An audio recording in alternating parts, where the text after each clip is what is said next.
ainda feriu e foram embora, deixando ele como morto, num estado muito grave. E Jesus diz que, descendo também um sacerdote, ele viu o homem ferido. Mas qual foi a atitude desse sacerdote? Ao ver o homem ferido, ele atravessa e passa do outro lado. Ele não se importou, não dizia respeito a ele. O problema é dele, eu não sei o que aconteceu e não quero tomar ciência, não é comigo. E diz a palavra, e a parábola que ensina é Jesus, que desce também um levita, que estava servindo lá no templo em Jerusalém. E o levita também vê o homem machucado, o homem assaltado, o homem ferido, o homem quase morto, mas ele passa de largo, ele também muda o seu caminho e passa como se não tivesse importância, não diz respeito a mim. Eu tenho muitas ocupações, eu sou um sacerdote, eu sou um levita, eu não tenho tempo para atender esse homem. Mas diz a parábola que vindo também um samaritano, e o samaritano era compreendido pelos judeus como alguém que não tem vida espiritual, alguém que não tem entendimento, não tem discernimento das coisas de Deus, tampouco conhece a Deus. Mas Jesus disse que esse samaritano, ao ver aquele homem caído, ele se compadeceu dele, ele teve misericórdia, ele não passou de largo, ele foi lá, e o homem tinha feridas, ele curou as suas feridas, colocou ali o medicamento, colocou o azeite, colocou o vinho, ele atou as feridas, ele coloca sobre a sua cavalgadura e leva até a hospedagem. Da hospedagem ele dá 2 dinheiros ainda e diz assim: olha, está aqui, ó, eu vou continuar minha viagem, vocês cuidem dele, se o dinheiro não der, se faltar alguma coisa, quando eu voltar eu completo, mas cuide dele. Então Jesus nos ensina a palavra. Quem é esse nosso próximo? A quem nós devemos amar? Como nós devemos viver? Como nós devemos fazer? Qual é a nossa atitude para com o nosso irmão, para aquele que é próximo, para aquele que está necessitado, para aquele que está caído? Então Jesus ensina a regra áurea do amor, de como nós devemos viver, de tal forma que nós possamos viver a semelhança dele e agradar a Deus sobre tudo. Jesus está dizendo aqui: trate melhor o teu irmão, amarás o teu próximo como a ti mesmo. É o que nós lemos aqui. Nós podíamos fazer uma lista. Eu pensei assim: o que eu gostaria que fizesse a mim? E eu pensei até em fazer uma lista. Eu gostaria que me tratasse melhor. E aqui estão as coisas que me agradam, as coisas que eu gosto, as coisas que me ajudam, as coisas que me encorajam. Eu gostaria que tivessem esse cuidado comigo. Eu gostaria que falassem assim a meu respeito. Eu gostaria que alguém me desse uma oportunidade, que estendesse a mão, alguém que me abraçasse. Eu gostaria que alguém olhasse para mim e sorrisse e desse importância à minha vida e fizesse uma lista. A importância de compreender aquilo que nós queremos para nós, para que nós, cumprindo aqui ao Senhor, a palavra do Senhor, possamos então fazer ao próximo. Eu gostaria que me abraçasse, então abraça o teu irmão. Eu gostaria que me respeitasse, então respeite o teu irmão. Eu gostaria que me estendesse a mão, então estenda a mão ao teu irmão. Eu gostaria que tivesse cuidado com a minha vida, com a minha família, então tenha cuidado também com a vida, com a família do teu irmão. Eu gostaria que fosse mais gentil, ou mais respeitoso, mais educado comigo, então seja assim para com o teu irmão. Jesus está dizendo: aquilo que eu quero para mim, aquilo que eu gostaria que fosse para mim, eu devo fazer a meu irmão. Quantos podem dizer amém? É Jesus que nos ensinou. Se agirmos de acordo com essa norma, como nos ensina Jesus, nós não erramos. Quem gosta que pessoas digam coisas desagradáveis ao nosso respeito, ao seu próprio respeito. Ninguém gosta. Ninguém gosta de ser ignorado, desprezado. Sabe quando alguém finge que não te vê? Quando alguém passa de largo e não dá a mínima importância. Esses cuidados aqui, irmãos, para nós, para a igreja do Senhor e para os ouvintes da palavra de Deus aqui nesta noite, é o que nos ensina Jesus. Nós precisamos cuidar de tal forma para que aquilo que eu quero para mim, eu possa ser o primeiro a fazer para o meu irmão. Eu possa ser o primeiro a fazer ao meu irmão. Então, aqui é um princípio determinante. Jesus nos ensina a nos colocar no lugar do outro. E precisamos compreender o que Jesus nos diz aqui quando ele afirma que esta é a lei e os profetas. Jesus, em seus sermões, ele sempre diz assim: ouviste o que estão dizendo, o que foi dito aos antigos, ou seja, a respeito da tradição de vocês, daquilo que vocês aprenderam? Eu, porém, vos digo. Ele sempre traz um ensino de forma a nos provocar, a nos fazer a viver não só um exterior, mas viver a lei no coração, a lei moral e ética e espiritual da forma que o Senhor deu, para que nós possamos não viver uma aparência, mas que a aparência seja santa, seja digna, mas que ela reflita um interior, reflita um coração quebrantado, reflita um coração sincero, reflita um coração amoroso, um coração verdadeiro, porque também viver o exterior sem que o interior seja plenamente conservado, mantido na presença de Deus, também não é o que Ele quer. Ele quer que nós tenhamos uma vida segundo o propósito ao qual Ele nos criou para a glória dEle. Então Jesus nos mostra aqui que a lei é positiva e é espiritual, coisa que os religiosos, os fariseus, os escribas, eles tinham reduzido a lei a uma mera prática. Era algo que eles faziam mais ou menos matematicamente ou de forma técnica, como se fosse uma matemática, uma soma. Não, faz assim, está tudo certo. Não, Jesus disse: não, aquilo que vocês estão fazendo é só o exterior, porque a lei diz a respeito daquilo que está no coração. Se no coração já desejou, pecou. Se no coração, na mente pensou, já pecou. Jesus traz uma responsabilidade muito maior, muito superior àquilo que eles estão vivendo, àquilo que eles estão praticando, porque o Senhor Jesus, Ele mostra que a lei é espiritual, e que o pensamento moral no íntimo de cada um é o que deve prevalecer, é o que Deus conhece. Deus conhece o coração de cada um de nós aqui. Deus conhece o meu coração, Deus conhece o teu coração. Deus sabe com que sinceridade nós abraçamos, com que sinceridade nós falamos, com que sinceridade nós vivemos.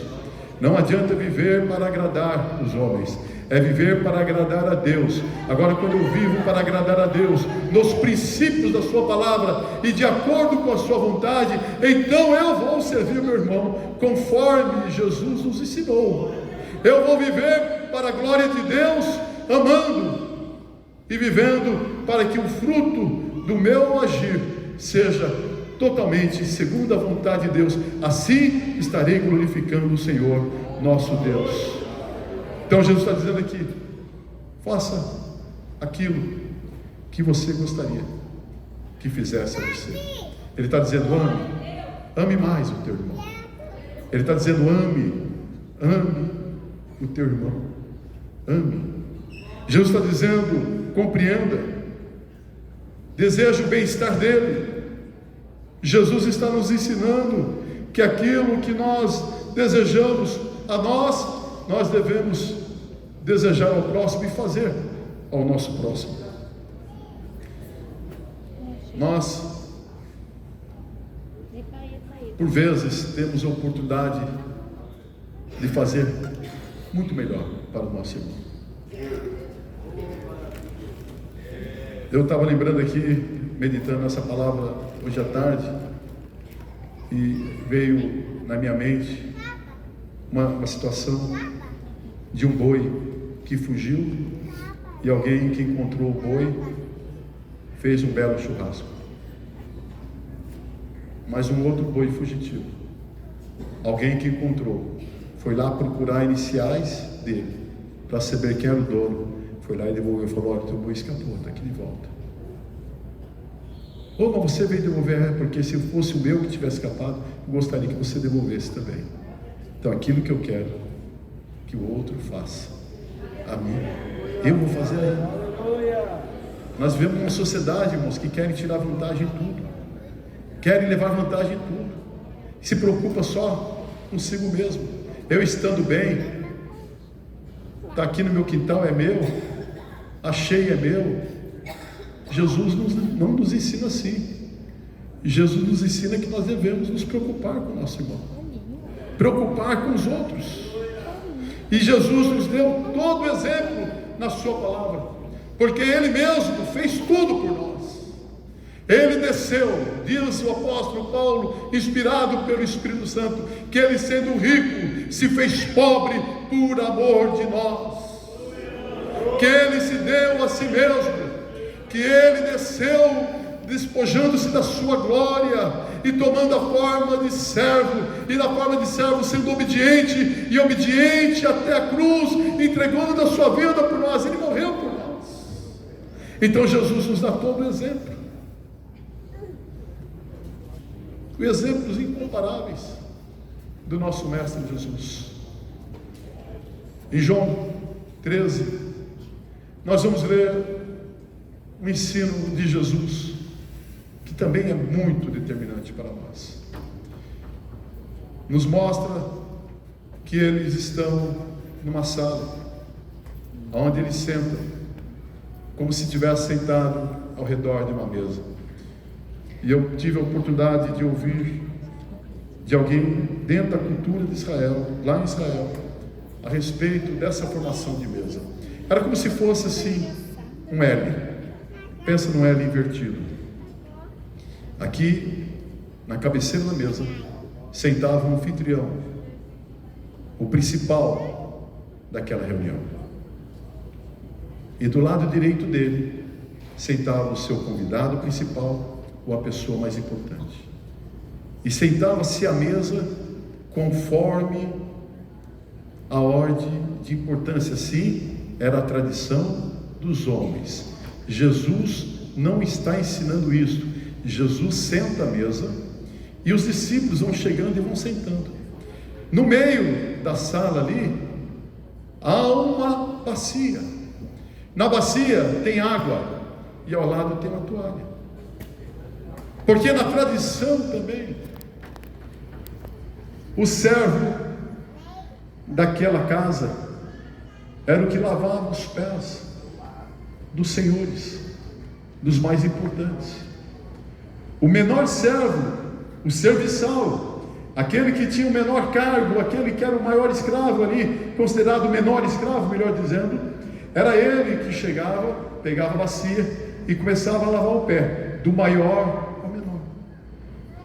Nos dá a entender que os discípulos foram chegando e foram sentando à mesa, cada um preocupado em sentar no melhor lugar, em sentar mais perto de Jesus. Eles vão sentando, mas me parece, pastor Valmir, que o apóstolo Pedro chegou um pouquinho atrasado.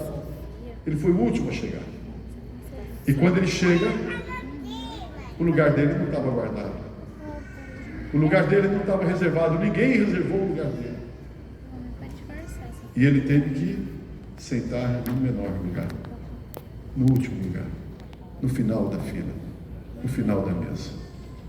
Pedro, isso nos dá a entender pela cultura e pela tradição da época, que parece que Pedro ficou um tanto aborrecido. Só que o último que chegava, que era o último, que era o menor que sentava à mesa, era ele quem pegava a bacia, era ele quem pegava a toalha e levava a água e começava a lavar o pé, do maior até o menor. Agora, ninguém tendo feito isso, Jesus vai lá, pega a bacia e começa a lavar o pé.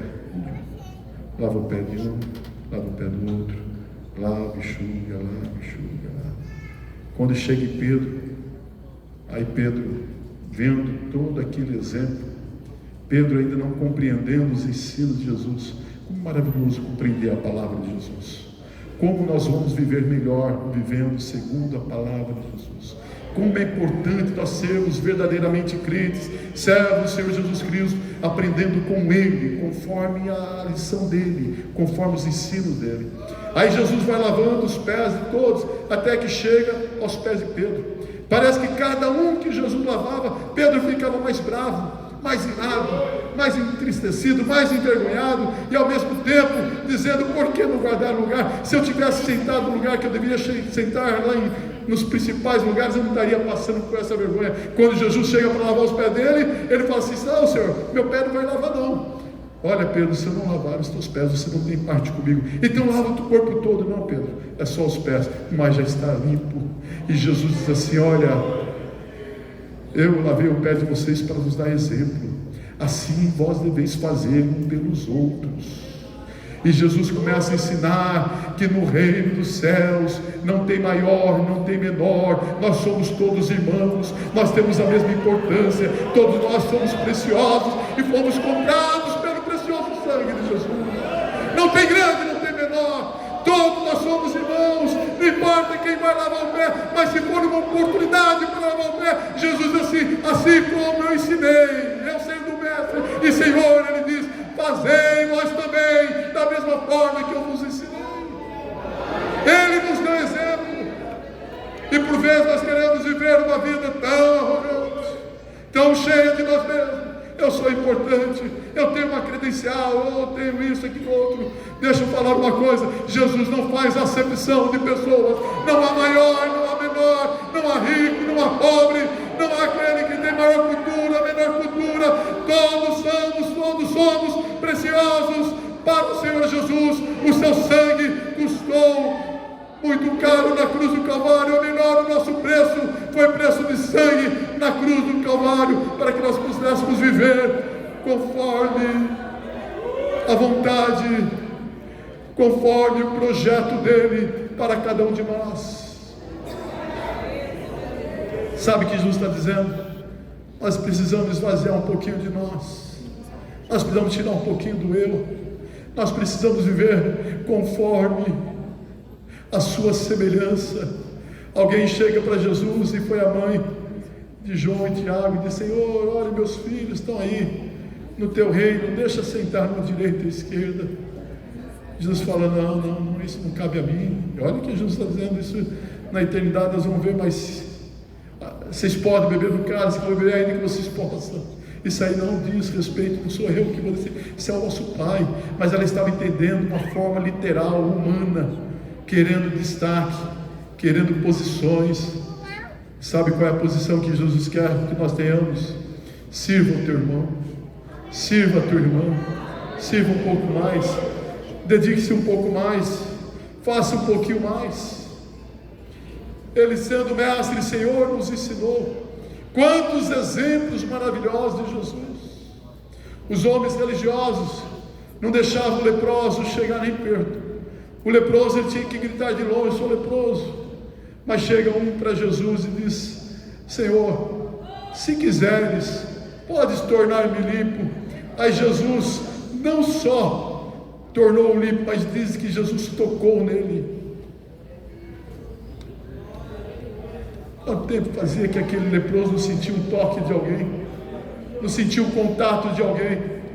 Aí o santo, o justo, tocando o impuro. Só que quando o justo toca o impuro, ele santifica o impuro. O impuro não contamina o justo, mas o justo, Jesus, ele santifica, ele cura o leproso.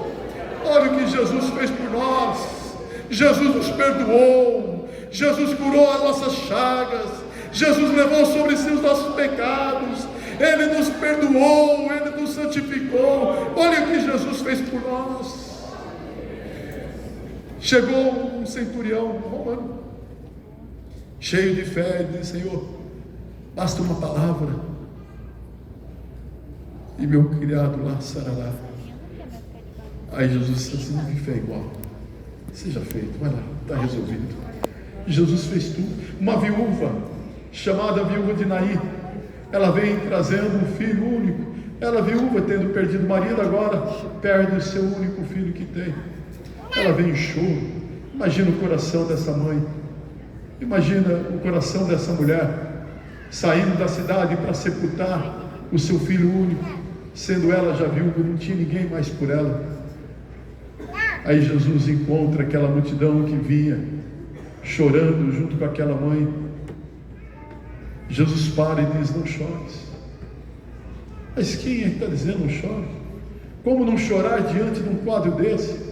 Mas olha o que Jesus faz por nós. Jesus diz isso nessa noite: não chores. Não chores. Glória a Deus. Sabe por que ele fala? Porque ele tem poder para mudar a situação, para mudar o choro e a alegria. Ele tem poder para mudar a situação de total acabamento, total desgraça, vamos dizer assim, para uma condição totalmente perfeita e plena na presença dele. Jesus muda situações. Então Jesus toca naquele esquife, toca naquele caixão e manda aquele homem levante e entregue um menino vivo, um moço vivo para sua mãe. Sabe por quê? Jesus fez e faz por nós. Ele muda situações. Você chegou aqui triste, ele muda a situação para alegria. Chegou aqui sem salvação, perdido, sem saber, Jesus te dá salvação. Creia no Senhor Jesus Cristo e será salvo tu e a tua casa. Jesus muda a tua história. Ele mudou a minha, ele muda a tua, ele muda a nossa história. Jesus fez tudo por nós. Glória a Deus, aleluia. Levam diante de Jesus uma mulher pega em adultério. Levam diante de Jesus e dizem: Senhor, essa mulher foi pega no próprio ato de adultério. Ou seja, a lei manda que ela seja apedrejada. E eles testando Jesus dizem: o Senhor vai dizer o quê? Aí Jesus estava escrevendo no chão, cabeça baixa, sem olhar para aqueles homens que já estavam com as pedras nas mãos. A mulher só esperando a sentença, ser apedrejada e morta. Jesus só falou assim: aquele que não tem pecado. Escuta o que Jesus está dizendo. Eu tenho certeza que o Senhor está falando comigo nessa noite.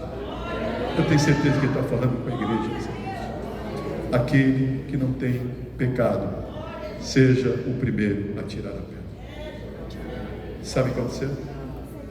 Do maior, do mais velho, foi saindo um por um, a ponto de não ficar nenhum acusador na presença de Jesus. Jesus olha para aquela mulher e diz assim: mulher, cadê os teus acusadores? E se for o Senhor, vai também em paz e não peques mais. É isso que Jesus fez por nós. É isso que Jesus faz por nós. Ele não julgou, Ele não condenou, Ele perdoou. No Calvário, Jesus tomou o nosso lugar. A nossa sentença era a sentença de morte. A palavra de Deus diz que todos pecados e separados foram da glória de Deus. Quando o homem peca, veio a sentença: morrerás. Separação eterna de Deus. Mas Jesus toma o meu lugar. Jesus toma o teu lugar. Jesus toma o nosso lugar. E agora na cruz, no Calvário, Ele leva sobre si os nossos pecados. Será que Jesus fez alguma coisa por nós? Será que Ele fez por nós? Será que Ele fez por nós? Nós podemos sentir o seu amor, nós podemos viver e expressar o seu amor, nós podemos sentir e viver o seu perdão. Será que Jesus fez por nós? Olha o que Ele fez por nós. Sabe por que estamos aqui? Cantamos, louvamos, adoramos, porque Jesus nos perdoou, porque somos perdoados. Assim como eu fiz, Ele diz: vai e façam também. Tome a iniciativa. Dê o primeiro passo. Por vezes, a gente vê até entre os filhos, quando brigam, não fica esperando a iniciativa do outro. Se ele vir falar comigo, eu vou falar com ele. E o outro fica na guarda ali. Se ele vir falar comigo, nem toma iniciativa. Toma iniciativa. Dê o primeiro passo. Não abra mão de amar e de ser amado. É o que Jesus nos ensina. Não fique esperando que outro faça primeiro. Ele deu exemplo e fez por nós o que ninguém poderia fazer. Porque Deus amou o mundo de tal maneira que deu seu Filho unigênito, para que todo aquele que nele crê não pereça, mas tenha a vida eterna. Jesus nos amou. Jesus fez tudo por nós. O próprio Pai deu um Filho, e o Filho se deu a si mesmo por nós, para que nós pudéssemos ser salvos. E nessa noite, Jesus quer salvar a tua vida. Jesus quer salvar a tua alma. Jesus quer perdoar o teu pecado. A igreja está aqui para orar por tua vida. A exemplo de Jesus, nós aprendemos com Ele a amar. Você é amado. Você é amada de Deus. A tua vida é preciosa para o Senhor Jesus. Jesus te ama. E Ele, por amor, desceu dos céus para morrer a nossa morte em nosso lugar, para que nós possamos ter vida. Jesus te ama e Jesus quer te dar vida, vida que o mundo não tem para dar, vida que os homens não podem dar, mas Jesus tem vida para dar. Jesus tem esperança, Jesus tem céus para o teu ter, Jesus tem comunhão, Jesus tem perdão, Jesus é maravilhoso, Jesus tem tudo o que o homem pode encontrar somente nele, mas aí fora não encontra. Jesus tem perdão para a tua vida.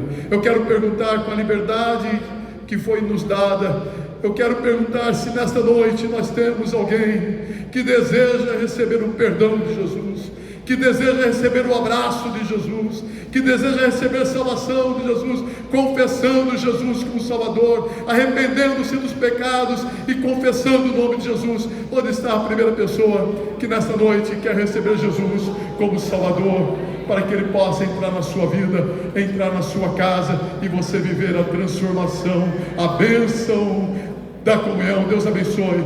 Está vindo ali